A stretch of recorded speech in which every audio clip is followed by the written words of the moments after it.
Hello and welcome back to the Baggies podcast YouTube channel, where of course we're giving you all the latest news, views and opinions on all things Albion. Today it's another transfer update, the second one of our sort of summer series that will be coming to you, well, every time there's a bit of transfer news. And yeah, the reason we make these sort of transfer updates is only when there's something a little bit significant to talk about. So there's a couple of new targets to discuss, a couple of new sort of positions that Steve Bruce might be trying to improve and kind of bolster his ranks with. So yeah, we'll be taking a look at those. We'll be taking a look at the potential targets for those, and of course looking at sort of the what the local media are sort of saying about what Steve Bruce could want to bring to his Albion squad this summer.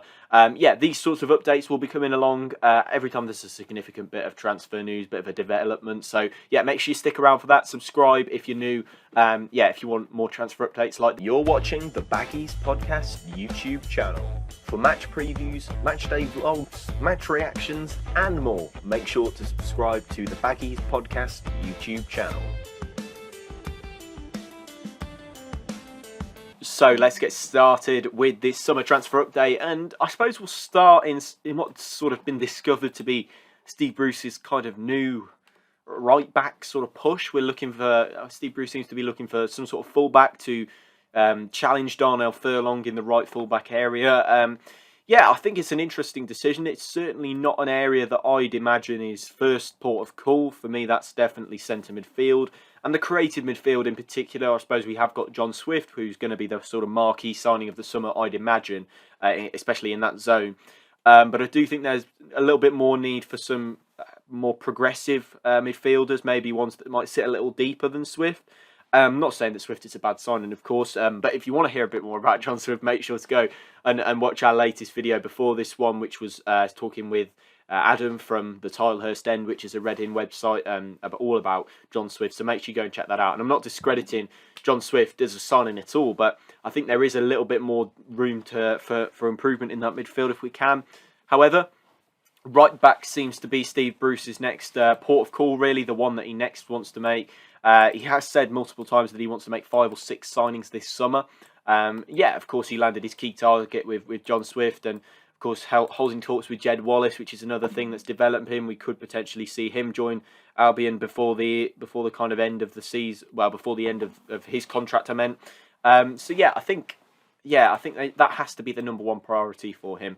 I think the squad, as Steve Bruce has said, it's a little bit samey. It's a lot of plays similar to each other. You look at the midfield, there's a lot of sort of recyclers of possession, but there's not really anything a little bit better. So yeah, I think adding a bit more pace and flair, it has to be the priority for Bruce. But I think he's quite eager to strengthen at this right back position, according to the Express and Star. Of course, he does say that Dara O'Shea is comfortable in that role. I think his future's at centre back. I don't think there's any other. There's anything else about that to look at, but I think Furlong will be fine. Dara O'Shea will be fine in centre back rather than right back. I think he's much better there, and yeah, I don't think we need to bother sort of faffing about putting him in a different position, because I think centre back has to be his primary role in the squad. But Furlong, of course, we've had him since Slaven Bilic's season at the club. He was one of his first signings. I think he cost about £2 million. But I think another right back's been needed for a few sort of months. Well, for this past season, really. You've had Gardner Hickman who can deputise very well as a wing back, but as a right back, I think defensively he looks pretty out of sorts. I mean, a couple of times where he's been sort of bullied at the back post by big strikers. I don't think defensively he's got enough to sit in that right back zone. So I can completely understand the search for it. I wouldn't say it's a priority, but of course, if you can get a free agent or get somebody like that as well, but we'll see that. But yeah, I think in terms of targets, of course, we know that Steve Bruce has got one in particular who we'll be discussing in a second, but other potential free agents are Ryan Nyambe, who's free from Blackburn Rovers this summer by the looks of things, Derby's Nathan Byrne, of course, just relegated with Derby, and QPR's Moses Odebajo are all free agent right backs, so I'm sure that the Championship clubs will be sniffing around them, and I think that we should maybe have a look too. But yeah, I think right back's an interesting one for Steve Bruce to try and improve. I think maybe he feels that Zach Ashworth is ready to deputise Connor Townsend at left back, but he feels there isn't really a natural deputy to Darnell Furlong at right back. I think that probably indicates to me what he's thinking. So yeah, in that way, I can I think that's pretty interesting. I'd say that yeah, it'd be quite nice to see what Steve Bruce does in that right back position, because of course there's plenty of manoeuvring. But I think the left back position, I think he feels is quite covered. So yeah, I think one of them is James Bree. That's sort of the main target by the looks of things. Again, according to the Express and Star, always pretty reliable in terms of transfer news. But yeah, I think James Bree, of course, currently playing for Luton.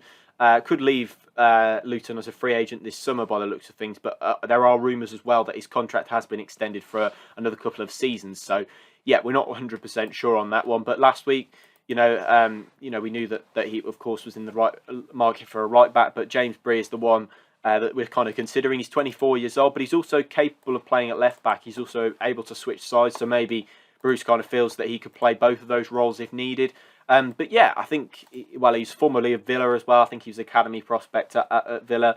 I think he's definitely one of the best fullbacks in the Championship. There's no doubt about that. So for me, I think that's a no-brainer if you can get him on a good deal. He's exactly the sort of profile that you need in a player, as sort of versatile. You need, I think we've lacked these sort of hard workers. Of course, in that Luton side, there aren't any real shirkers in there, that everybody puts in a shift and everybody works hard, and that's why they've overachieved so much. So I think with Bree, that could possibly be one to look out for. I'm not sure if he is a free agent. We're still having a look at that, really, as to confirm whether he is. But yeah, I think certainly James Bree is one to watch in terms of developments. But yeah, he's definitely in Steve Bruce's shopping list for this summer. But yeah, I'm surprised about the right back situation. That's all I will say on that. But yeah, moving on to sort of the second and final piece of transfer news, is West Brom are working on a deal for Leicester City's Hamza Choudhury. Of course, been pretty outcast by Leicester, if I guess is probably the word for it. Hasn't really played much for them over the past sort of season or so. I don't necessarily think that means he's a bad player at all. But yeah, I think to only make sort of 84 appearances, I suppose that's okay. But when you look at it in the long run, the amount of appearances he's made per season, only made 6 appearances in the previous season. So kind of only starting 4 of those matches. So I think he'll be disappointed. But the 19-20 season, of course, made 20 appearances. 10 of those starts, 10 of those substitutes, and then the season in the middle of that, also 10 appearances as well. So he hasn't quite made the impact that he wanted. He's played in the Championship before I think that looks like, he's played in the Championship before, played in League One as well by the looks of things too. So yeah, there's definitely scope for Choudhury to kind of come in and do a job for us if we can get him. I think he's most likely going to be available on a loan, but I'm sure that that Albion will believe he's a sort of a high prospect, really high value, likely to increase over time. 24 years old. But yeah, he's a product of Leicester City's academy, but played only just 12 times in all competitions for Leicester last season. But I think it's unlikely that he's going to play next season at all, because I think they're looking at somebody else. I can't remember quite who, but in the midfield area. So it's unlikely that he's going to play a lot of games next season if those moves go through that they want. But he's also an England under-21 international, and I think actually Sam Allardyce wanted him during his reign at Albion, and I think Bruce as well also wanted him during his time at Newcastle. So yeah, I think he's definitely a signing that we'd probably want to make. But yeah, the problem I have with it is he not a little bit too samey? Is he not a bit too similar to the other midfielders that we have? Is he not defensive in the same way? As kind of, well, I suppose. The likes of Mowat, the likes of Malumbi, the likes of Livermore, but maybe I think Choudhury looks pretty natural as a successor for somebody like Livermore. I think Malumbi as well fits that mould. So yeah, I can see it happening. I can see Hamza Choudhury fitting in quite well, and it just depends whether it's on a loan or a permanent deal. I think Leicester are probably looking to get rid. He's 24. Not really made a massive imprint on the first team. If he had, you'd probably be looking at quite a high fee, but I haven't quite looked at when his contract expires. If I just sort of, excuse me for a second, my research on this particular topic seems to have left me behind a little bit. But if we look at Choudhury and sort of see when his contract expires, that could probably give us a better idea of how much sort of money we're looking at. Because he's that kind of player that I think fits a nice profile in a sort of new squad. His contract expires at the end of next summer, so 2023.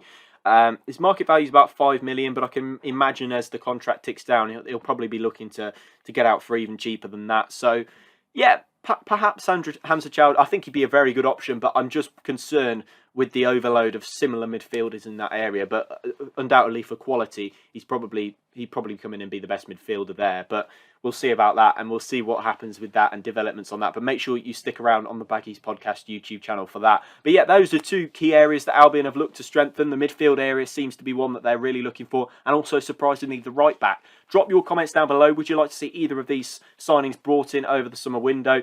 Let me know in the comment section below, and subscribe if you're new. But that's the end of this transfer update. I'll see you in the next one. Goodbye.